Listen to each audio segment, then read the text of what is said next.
we're joined by Dr. Victor Teo. He's visiting senior research fellow at the NUS East Asia Institute, and Dr. Termsak Chalermpalanupap. He's a visiting senior fellow Thailand Studies program at ISEAS Yusof Ishak. Thanks so much for joining us this evening, gentlemen. Thank you for having us. Right.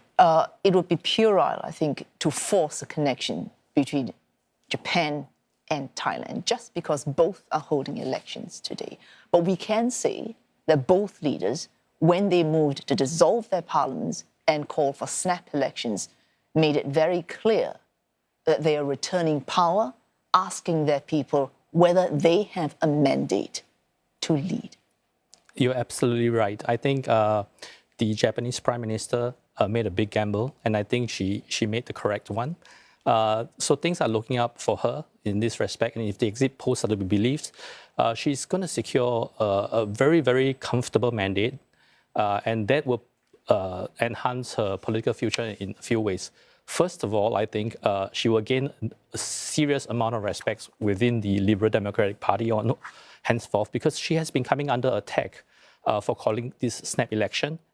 There's been many criticisms from within and as well as outside the party. They don't even have time to put up election posters or get the polling stations in order. The second thing I think that is going to work out for her is in terms of trying to, if you like, consolidate the conservative factions. So I think one of the important challenges for Prime Minister Kishida and Prime Minister Ishiba was that they were two predecessors.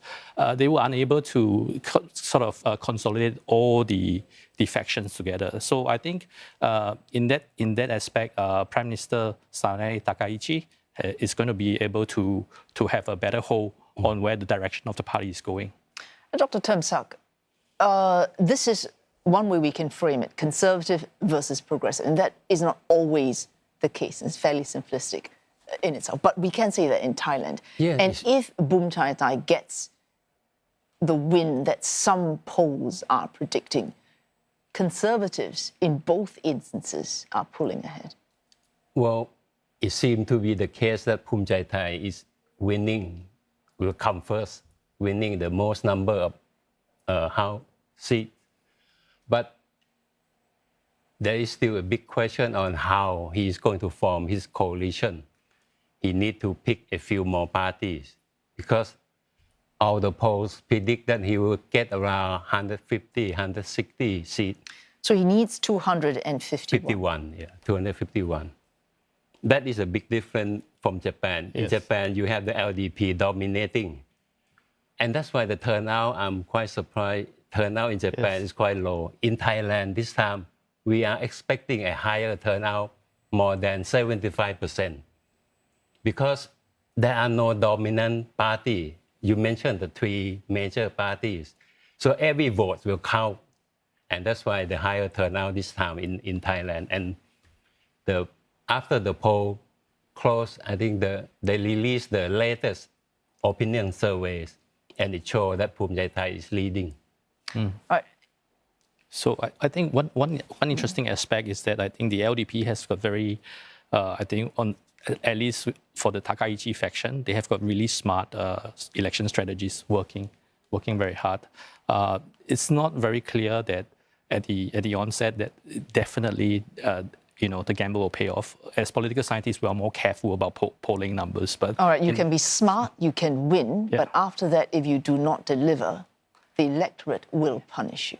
Yes, that's right. I think this is the next big challenge that she's facing, at least in terms of being able to implement what she says she would do. Okay, very quickly before we get to Dr. Termsak. So, Dr. Teo, what we've seen so far, Sanae Takaichi, she took office in October, an internal leadership vote, not at the ballot box. Right. We've seen a lot of hoo-ha about her being the first female prime minister. We've seen some economic stimulus policies, and we've seen that remark made in Parliament about Taiwan. But what Ms. Takaichi can really do, we don't know. Very quickly, how would you weigh her chances?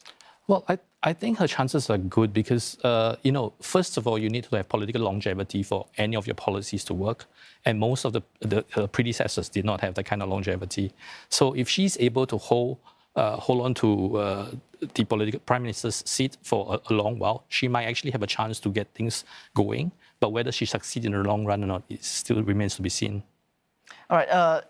If we look at Thailand now, the Bumjai Party, Anutin Chanvirakul, he took office September. Again, an internal decision. We have seen him move on some economic policy. We've seen what happened on the border with Cambodia. Do you think in his very short time, Mr. Anutin has done a good job? Well, I think he did what he could. He was a minority government, and actually he had to dissolve the House and call an early general election because Pheu Thai threatened to submit a no confidence motion in the House, and he could be voted out. In fact, both Pheu Thai and People's Power were making rumbling noises about calling a vote of no confidence. And that's why he had to find a quick way out. And then he's in a safe position because he worked well with the Thai military on the Thai-Cambodian border conflict. And so far, people along the borders are quite happy with his hardline stance toward Cambodia. So very quickly, 20 seconds for both of you. If both these aspiring prime ministers have sold the message of security and certainty in a time of uncertainty, is it worked for now? Very quickly, yourself and then yourself. Well, I think certainly the poll results suggest that Takaichi's message resonated with the voters who came out on a very, snowy day to vote for her. Yes.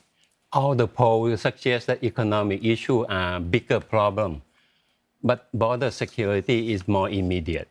And that's why Bumjai Thai and Prime Minister Anutin could capitalize on the nationalist sentiment and helping his party win more seats. So it's nationalist sentiment will win votes. So clever strategy on both sides. We'll return to both of you, Victor Teo from the NUS East Asian Institute and Termsak Chalermpalanupap from the ISEAS Yusof Ishak Institute.